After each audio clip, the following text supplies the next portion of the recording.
Omylom sme, no tak nie takto od začiatku. Dnes sme sa vybrali na cestu do Santo Domingo z Kita, ale omylom sme si zvolili inú cestu. Síce sú tu nádherné výhľady, úplne krásne, ale ideme fakt slepačo, naozaj pomaličky.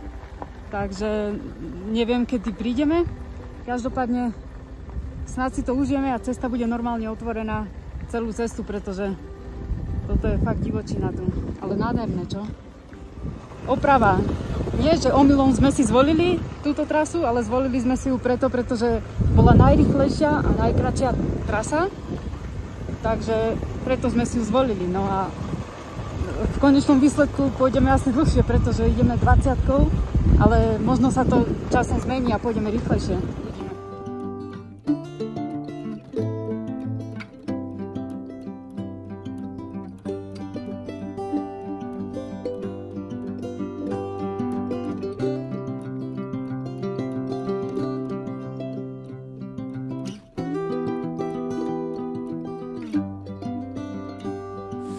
Tak už sme ďalej a takto tu môžeme vidieť takýto pekný vodopád. Všade sa dá napiť. To je krása, čo?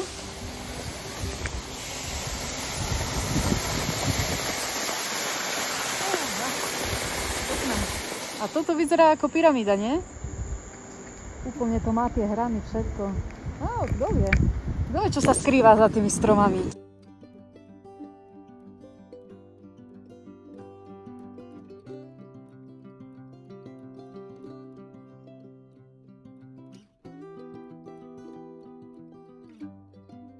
Tak, trošku incident, lebo sme chceli z cesty zliesť sem dole k rieke, aby sme si dali kľude rape, ale nevedeli sme, že táto cestička je úplne zabačorená a tu sme zapadli.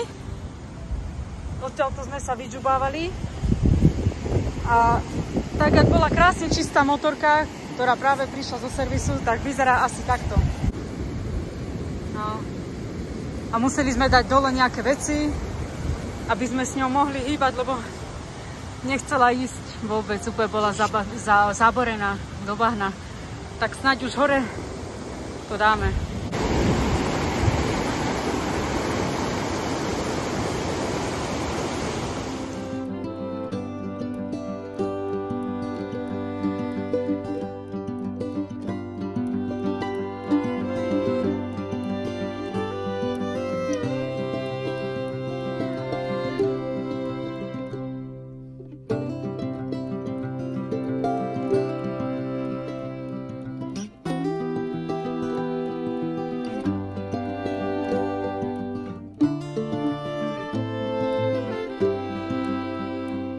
Prišli sme do ubytovania a kto tu je ako prvý?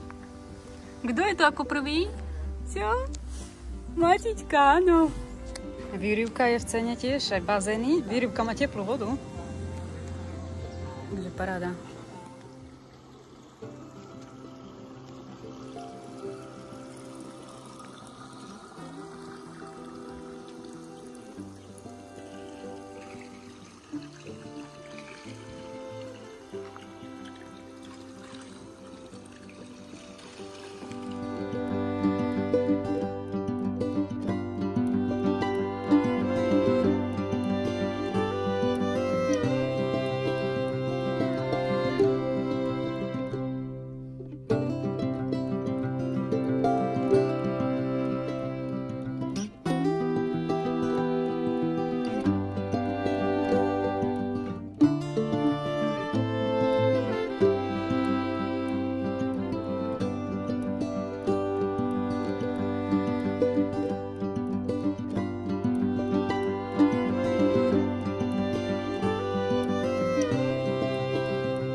tu sú aj takéto rybičky, aha.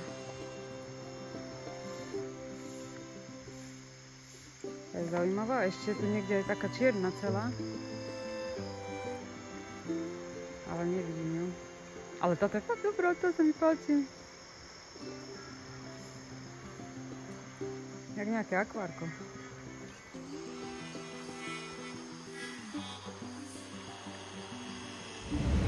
Dnes prechádzka v meste Santo Domingo.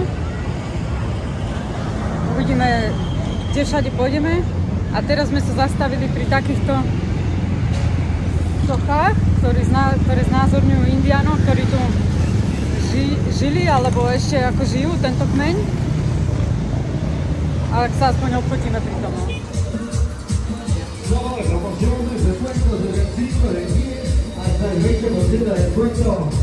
Únicamente hasta fin de semana acá en Casa Musical Tarda. Už by to chcelo takú príležitosť, aby bolo čo nahrávať, lebo v poslednom čase tie moje videá stoja za prd. Nič sa nedeje. Nič moc.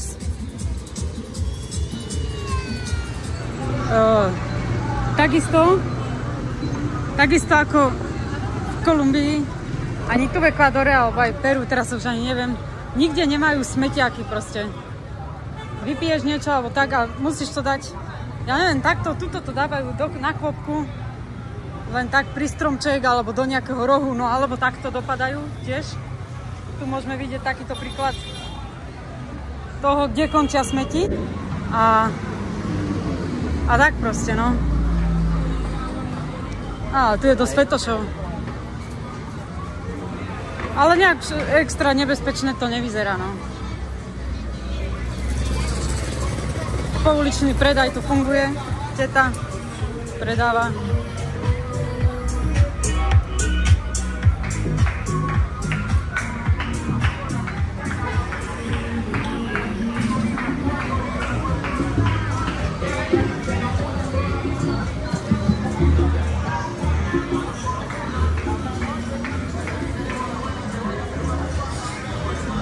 Pozrieme ďalej, jak to tu vyzerá, aby sme mali nejaké zážitky. A tu predávajú takéto hlúposti.